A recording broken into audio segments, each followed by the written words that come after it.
I'm so thankful to have been born to the family in which I was born and the community in which I was born and raised in the church where I was brought up, because it really has guided my life ever since. And these people around me who have affected me in such a substantial way.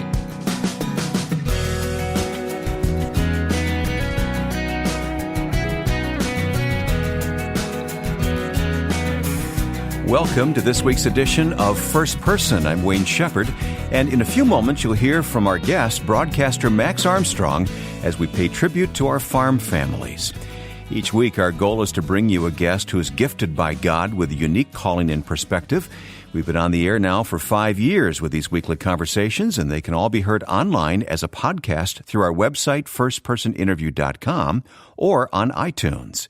And now another convenient way to listen or download any program is with our free smartphone app. Just search for First Person Interview in your app store.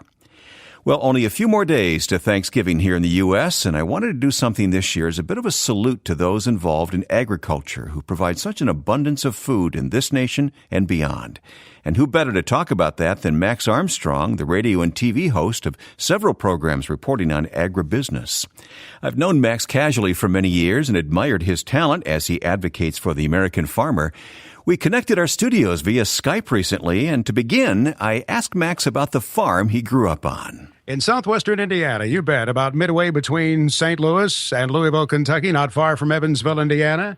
And I feel so blessed to have grown up on that farm. It made an indelible impact upon me and the people in that community. Well, I want to talk more about that. You're also the author of a new book, Stories from the Heartland, and we'll talk about that here today. Before we do anything else, though, I wanted to talk to you today because we're almost at Thanksgiving, and I've often felt that farmers don't get their due, and we need to thank them, especially as we give thanks this year for all of our blessings. Let's not forget those who put food on our table. You know, and it's been a challenging year for some. We had excessive rains. We had flooding rains. It was very tense for some of our farmers getting through this season. You will find that at about any year. There are always some farmers, it seems, that have to endure the challenges that are thrown their way, but they've gone into this business expecting that to some extent. As a farmer friend of mine in central Illinois has said, if it were so doggone easy, everybody'd want to do it. Yeah, it's not easy, is it? And it's got increasingly harder through the years. Is the family farm still something that exists in America? Very much so. That's one of the most common misconceptions about agriculture, is that corporate America has taken over the farms and there are no more family farms. Well, it just isn't so. In actuality, 97% of the farms in the United States, let me underscore this, 97% are family-owned. Wow. Now, in many instances, it'll be a mother, father, son, and a daughter in combination. They may have incorporated, indeed, for tax purposes, but it is a family farm. It is probably much larger than the one on which I grew up in southern Indiana. It, in many instances, will be thousands of acres because of the scale that is necessary today, but it is still family-owned and operated, Wayne. Yeah. I drove through downstate Illinois a few weeks ago during harvest time, and boy, the dust was flying from the bean harvest and the combines were going, and it just was such a beautiful picture to see all those farmers at work. And I know it's hard work, but driving down the highway watching them, it was a pretty sight. It's one thing that I have enjoyed so much about the social media is the opportunity to eavesdrop on these folks in the cab because of what they are doing with their smartphones. And many of them addressed exactly what you were talking about. They took pictures at sunset, for example, and we had some beautiful sunsets across the heart of America. Actually, I think some of the forest fires up in western Canada at times during this season have enhanced sunsets in the Midwest and the plain states of the United States. But the harvest sunsets were beautiful, and it is a wonderful feeling to be bringing in that crop, the culmination of all of the effort that you put in and the investment that you made. And in some instances, the yields are not as what you would have expected, and in other instances, they exceeded expectations. Yeah. But listening to the comments, watching the comments in the social media from the farmers addressed exactly what you said. It's just a wonderful time, and indeed a time of Thanksgiving. Well, it wasn't so wonderful for a couple of friends of mine out in Oquawka, Illinois. Bill and Dan Alleman, they were out in that combine when it caught fire. And you know what it's like to fight a fire. You've been a volunteer fire guy for some time, but boy, that was kind of a scary moment. There is a little bit, I think maybe one chapter devoted to combine fires in my book, because when I was in junior high, the combine on our home farm in Indiana caught fire. And my Uncle Frank was driving it at the time. He didn't have a fire extinguisher, and it was a very helpless feeling. Now, that was decades ago. The combines were more antiquated, but guess what? They still burn, and they are a very hot fire when they burn. You can get an accumulation of dust, and you can get that grease buildup and just a little bit of a spark. And then in the dry fall days, such as we had this autumn in a wide expanse of the heart of America, it's a tinderbox dryness out in that field. So when the combine catches fire, or if there's a spark that comes off of that fire, and you have a wind coming across there, the whole field can burn and even endanger buildings. Mm-hmm. We'll get to some of the important stuff in a few minutes, Max, but I got to take this opportunity when I'm talking to you just to talk about the thing that fascinates me is the technology in the farm these days, with, I don't know, what do you call it, GPS and auto steer and all that stuff going on. It's a farmer has to be a computer operator and technician now. Oh, they sure do. It was funny. I posted a photo of a farmer friend of mine, Lee, in central South Dakota, and he was in his combine cab enjoying some ice cream and cake one afternoon. and I said, well, of course, he doesn't have to worry about a sticky steering wheel because he can be hands-free. In actuality, that cab has become an office, and the farmer can continue to work. He or she can market their crops. They can communicate via the social media, which is what many of them are doing, trying to tell their story. Mm-hmm. It is indeed one of the things that has been permitted by all of the technology, but they are able to know via, in some instances, drones we're now using on our farms. They're able to know better than ever exactly what is going on in that field and address any problems that have surfaced there. So ultimately, that keeps the prices down for us, doesn't it? It really does. It makes it more efficient for that farmer to produce the crops and gives us that abundance so that we have plenty of crops available to us. We haven't totally been able to insulate from that weather risk. You still have to have rain, and if you get too much, it can impair yield. But we've been able to indeed take away quite a bit of the risk of farming with the newer genetics, the newer hybrids that have come along. Yeah.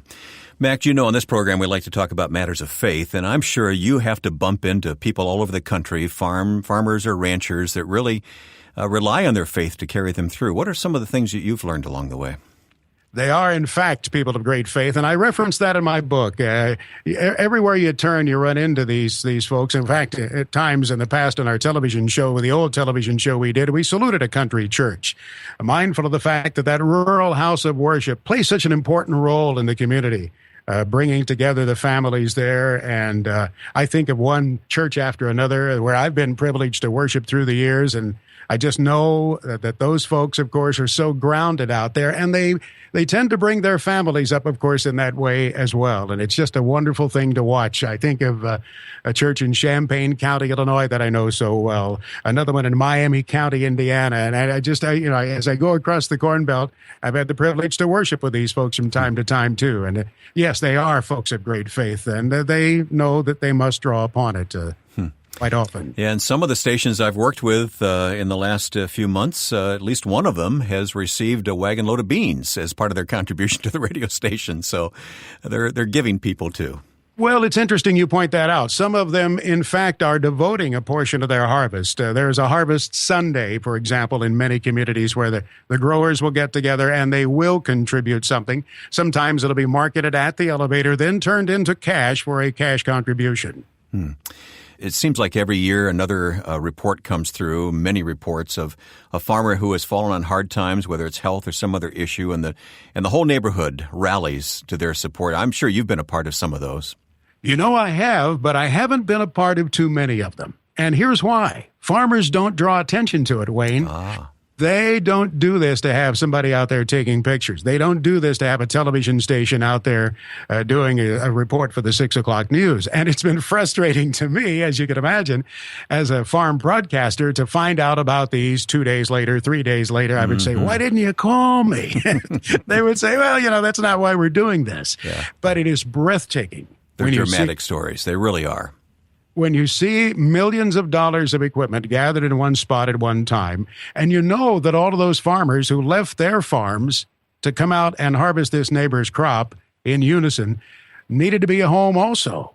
I mean, their crop is still standing in the field. It was still possibly going to be impaired in some way or another by the weather before they could bring it into the grain bin. But they dropped everything they had going on. They would take their combines, their trucks, their wagons. The local farmer co-op will supply the fuel. The local bank often will supply the meals. Everything is put on hold until this producer's crop is brought in. And it's breathtaking and it's emotional. Well, Max, coming up in the second half of our time together today, I want to talk about the stories in your book, but there's one more important issue to touch on here. You know, in the political world, we have red states and blue states, but in the farmer world, we have red and green. And I understand you're a red guy. I have to admit that, yes. I've worked with both those folks, Case International and John Deere, to name the brands of which you speak. And we've done some stuff with New Holland also. And then, of course, there's the Lexion Combine. There's Massey Ferguson equipment. We're still blessed with many lines of equipment. But, boy, I still have the tractor that Mom and Dad bought the same year that they got me. Wayne, actually, the hospital where I was delivered was 2 blocks away from the dealership where that tractor was delivered the same summer. So that old International Harvester Super H and I go a long way back. It's great fun talking with Max Armstrong today on First Person. Coming up, the second half of today's conversation with Max. Stay tuned. Last year, the Far East Broadcasting Company received over 2 million responses to its broadcasts, reaching people throughout Asia and beyond. And the stories they tell of lives changed by the gospel and the new hope and purpose they have found in Christ is outstanding. When you visit firstpersoninterview.com, be sure to click on the FEBC banner. Find out about the daily devotional, How Shall They Hear?, telling many of these stories. That's the FEBC banner at firstpersoninterview.com. My guest today at Thanksgiving time, as we honor and salute the farmers across America, everyone involved in agriculture who serve us so well. I've got Max Armstrong with me today. Max is in his studio somewhere in America, and I'm in my studio in suburban Chicago. But Max, I'm so excited about this new book of yours, Stories from the Heartland. I hope you tell your own story in the book, don't you?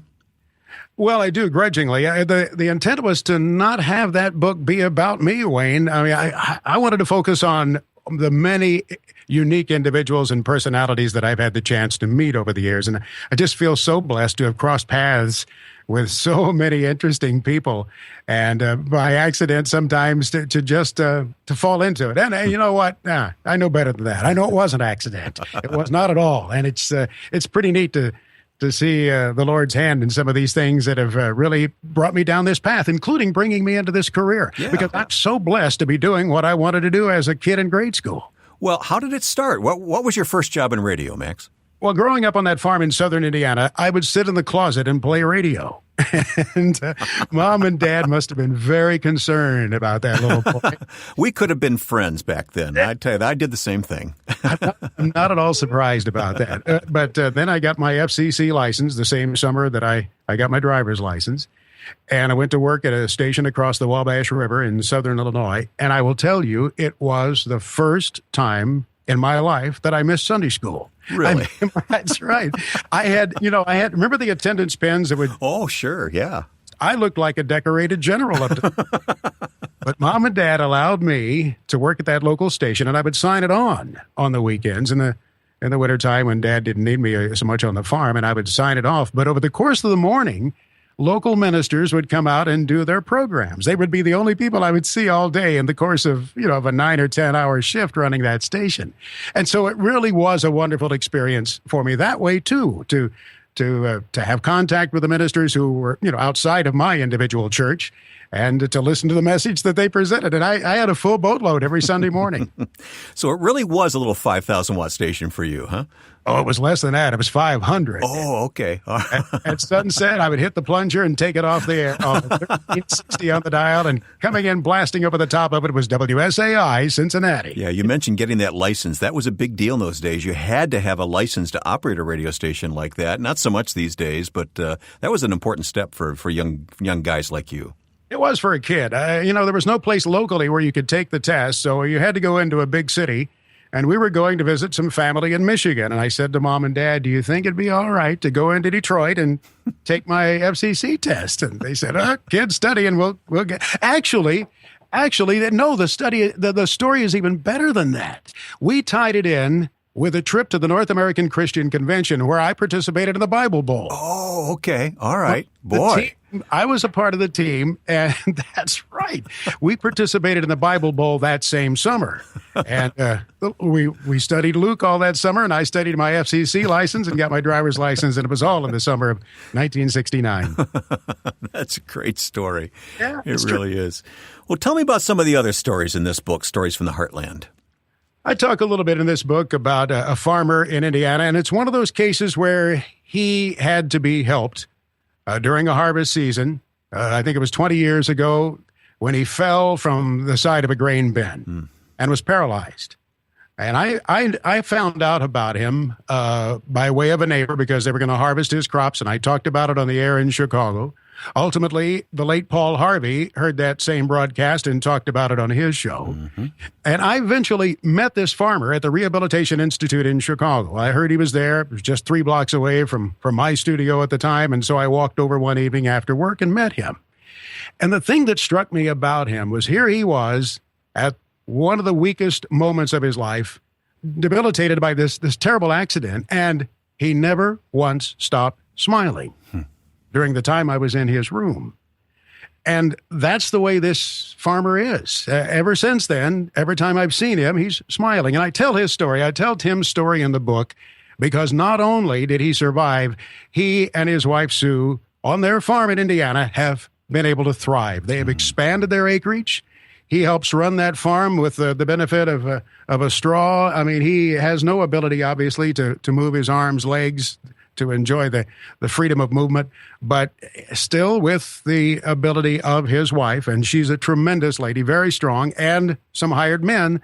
They've continued farming, and they've been able to expand. And once again, every time I've seen this guy, he has a smile on his face. It's a great story, and it's one that I really take joy in telling in the book. Yeah, it's got to be really humbling to watch people like that, huh? It is. And, you look at them and you think, oh, well, how would I handle that? How unfortunate for them, yeah. He obviously has missed some things by all means, but of course. They have 3 grown kids, and they've got just a fantastic family, and he's just a joy to communicate with. And it was neat to write the chapter about him, and then he put some of it in his own words. Tim also wrote from his perspective. Oh, good. What this whole experience has been like. Good. Well, you have such a unique vantage point, Max. I mean, you travel all over the country and in other countries of the world as well. Any of these stories in your book come from other countries? Yeah, it's funny you should ask because I got to go to 10 Downing Street. Oh. And it was a great experience. Maybe you'll remember, Wayne, back around 2001, they had what was called the foot and mouth disease epidemic through the United Kingdom. Yep. And it had spread so dramatically, and they were having to depopulate the herd. And you would see on the evening news here in the United States these piles of burning carcasses. And they were concerned about it in the UK because it was impacting tourism. People from the United States weren't coming over to see the countryside because all they had seen every night on the news was flames and smoke. And so I was invited to come over and to cover the story. And I was pretty sure that I was going to get to visit with the Minister of Agriculture. And I was greeted one morning by this lady from the consulate, and she said, well, I have some good news and bad news. And she said, the bad news is you will not be meeting today with the Commissioner of Agriculture. And I was aghast. I'd traveled all the way across the Atlantic with the television cameraman, and I was just getting ready to blurt out, you mean you're not going to let me visit with the Minister of Agriculture? And she said, well... There's good news. Yes, you're not going to be solely with the minister because the 2 of you will be going to 10 Downing Street. Wow. And I said, you mean the 10? And she said, yes. So who was the prime minister? To see Tony Blair. Oh, absolutely. Okay. And there were a few of us invited from the media, and I went through... The cameraman couldn't go. He had to stay out there by the ropes. And I went through that door, and the funny thing about it that I tell in the book, there was nobody there to greet me. I walked through that famous door with the 10 on it, and I looked around and looked left, right, to the front, and there was nobody there. So I started walking down the hallway, and I write about it in the book. It obviously was not the right way to go. That's funny. Do you find that farmers are pretty much the same world over? They really are, absolutely. And that's a wonderful question. I mean, it doesn't make any difference where you are. I was in Chile and Argentina last winter. I'll be going to New Zealand this coming winter. We've been in, well, I have originated a broadcast from more than 30 nations around the globe, some odd places, unusual places where you wouldn't expect me to travel, places like Algeria, Vietnam, the old Yugoslavia. And truly, the point that you make is a wonderful one. Farmers are just tremendous, giving people everywhere you go in the world. But, boy, it's hard backbreaking labor for some when they don't have access to all the equipment and technology that we have in North America. In some parts of the globe, it is very much a challenge, and their productivity is impaired by that. And fortunately, we, in a land of abundance such as we have and enjoy here in the United States, produce so much that we can share with others. And it's a wonderful thing because, it would hang over the market if we didn't have those markets overseas. So we sell a lot to the world. And, of course, historically, and this hasn't changed, we give a lot of food to the world. Yeah. Well, Max, I think we have time for one more story from your book. If you want to pick out something just to tell us, summarize that for us. We'll get a copy of the book and read it, but tell us the story for just a moment, if you would. I just write a little bit about the medical profession, and I'm probably venturing into an area here maybe where I shouldn't have in the book, but I have strong feelings about it simply because I've been in offices where the news isn't always communicated with empathy or sympathy. It's become mechanical. The delivery of medicine in the United States, unfortunately, for one reason or another, in too many instances, I think, and this is Max Armstrong's opinion, maybe just doesn't have the kind of caring feel to it. And I write about a gentleman who runs a neonatal unit in Chicago and how he made a difference in our lives, how the contact with him impressed us profoundly for the rest of our lives. And you know why? Partly because he was a man of faith. And just in the past year, I wandered into a new doctor's office here where we had moved. And on that first visit with that physician, he said, "Have you found a church yet?" And what a thrill it was for me personally to know that I had found a doctor who not only cared about my physical health, but my spiritual health. Yeah. So you write about more than just farming in this book. Well, I venture a little bit far afield, but not too far. No. Most of it relates to agriculture and certainly the people that I've come in contact with. Some of the broadcasters with whom I worked in Chicago, the legendary Wally Phillips and Bob Collins and Roy Leonard, guys who impacted my life so substantially and affected the lives of millions of people in mid-America through their broadcasts. Yeah. You and I are so blessed to be able to open up a microphone and touch the lives of so many people. And isn't it a wonderful thing to be able to do? That really is true. I couldn't agree more, Max. Well, you have had a stellar career, and you've got lots of years left, but you just have to thank the Lord. I do, every day. And I point out, and I've told so many people, I'm so thankful to have been born to the family in which I was born and the community in which I was born and raised in the church where I was brought up, because it really has guided my life ever since. And, every day I'm thankful for that. I thank the Lord for these people around me who have affected me in such a substantial way. That's Max Armstrong, our first-person guest today. His book, Stories from the Heartland, has just been released, and we'll put a link to that book on our website, firstpersoninterview.com.